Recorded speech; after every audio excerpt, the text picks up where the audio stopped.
be honest, to not cheat, to be respectful to teachers and professors, to complete your work on time, and to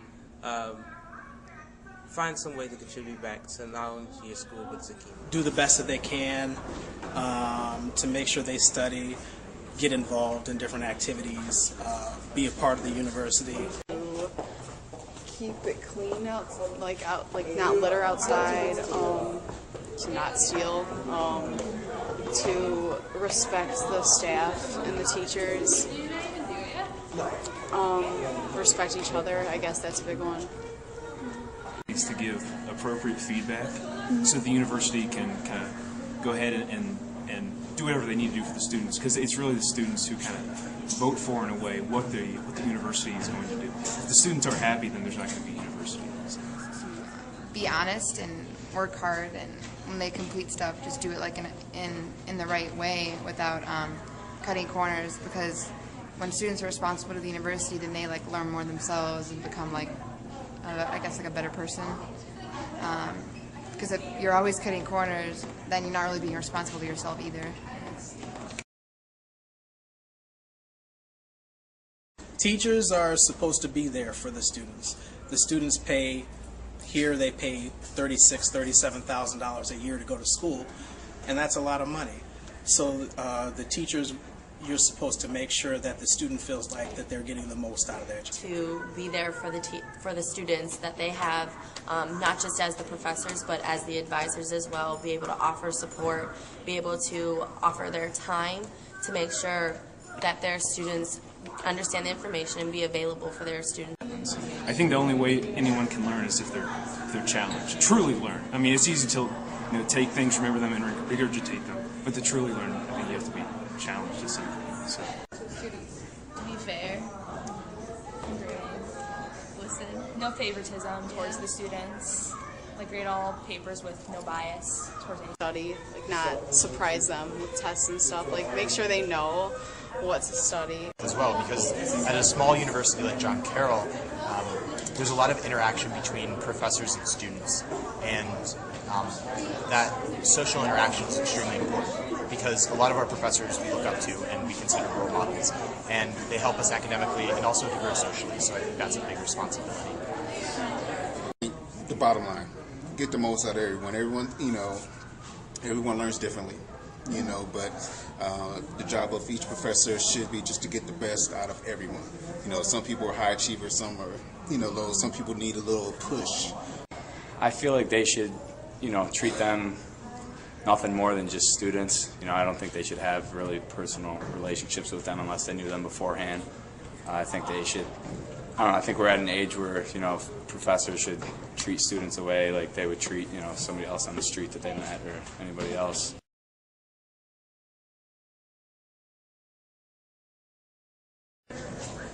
Students need to help other students, and especially when it comes to academics, it can be very difficult, and note sharing can really help improve. What about like essays? I have borrowed essays at times, just to gain further knowledge. After a student's written an essay and they've had it graded, I borrowed the essay just in case, to kind of see where the areas where I didn't have as much understanding, and so I think that borrowing essays and notes sometimes it can help improve your understanding and concepts in the class material. Yeah, to help you out, to do your work and stuff, but not copy it, but just use it as reference. As a reference.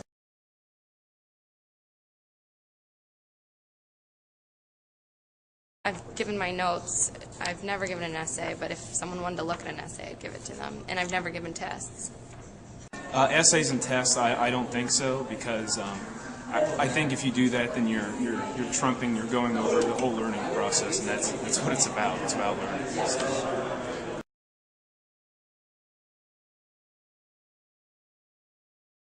I think it is for notes, because you can't always attend class, so sometimes you just need to borrow notes, or I'd be fine with giving someone my notes, but not test answers or essays or any of that from previous tests. Well, if you're doing it kind of for a format or an idea of how they like to grade, but if you're doing it to copy word for word, or it's the same subject, then that'd be more unethical. I don't mind it as long as they don't,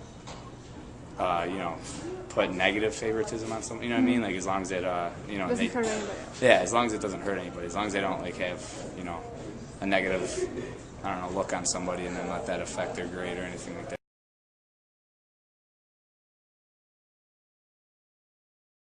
I've had people nudge me and be like, hey, what's the answer? But I've never told them, because I'm like, well, I just studied all night and you just didn't do anything. So I feel like I worked hard and they didn't do anything, so I don't think they deserve it.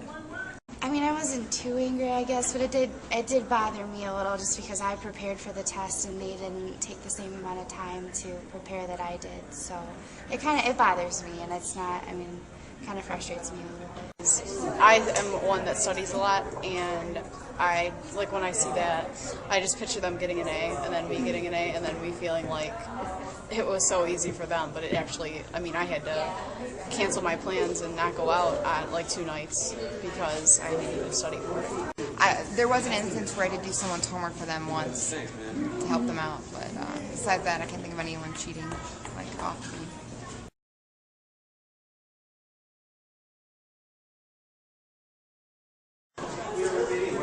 I guess in a way, I guess I would say skipping classes. I guess that's kind of ethically wrong because, I am not personally paying for my education right now. I will be eventually. But that money that is being lent to me, I'm using. And if I don't go to class, I'm really cheating myself out of a learning process. So I guess in a sense, that would be ethically wrong, at least to me. I feel bad when I don't go to class. I really need to print something out, or I really need paper for a reason, and I see some sitting somewhere, I'll take it, it's really bad. I don't do it that often, but I've done things like that before. Just usually motivated by needing to get something done, either for a class or just something that I needed to do that was important. So.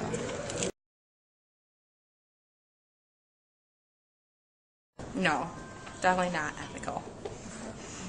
No, because it's not fair to the student who is having their test or quiz being cheated from because they have worked hard to earn their grade in the class, whereas that other student who is doing the cheating hasn't obviously put enough work into the class, and if they're doing that poorly, they should drop the class. It's okay.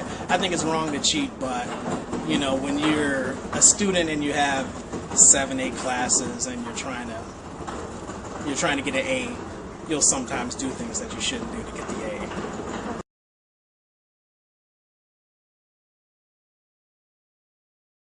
Generally, just my desire to excel drives me to respect my professor. Citizens. We need to be concerned citizens. Not only watch over those that we care about, but those that can't always help themselves. So. A lot of people go to college to get degrees to prove to people that they have the credentials to do a certain job. And I like to learn for the sake of learning. Yes, off of somebody else. I just didn't know the answer. Yes. So what was your reasons to cheat? I had a lot of papers to do, and it was easy, I didn't really, plagiarizing is cheating, so I plagiarized information. I don't know if that would necessarily be considered cheating, but on a lab report where, it was supposed to be an individual effort, but I think we collaborated and helped each other. We didn't cheat, we didn't copy answers or materials, but I don't think it was cheating. I think it was just helping each other. So no. The closest thing I've come to cheating, at John Carroll, is probably I'm a Spanish major, so I've used translator sites, but not to do homework, just to help me read things I've read. I don't really think that's cheating. I think that's just speeding up, looking through a dictionary, every other word. But that's you try to get the easy way out, and it didn't work. It didn't work. Actually, what it is, it showed me another way that it doesn't go that route. So I did. It taught me something. Basically.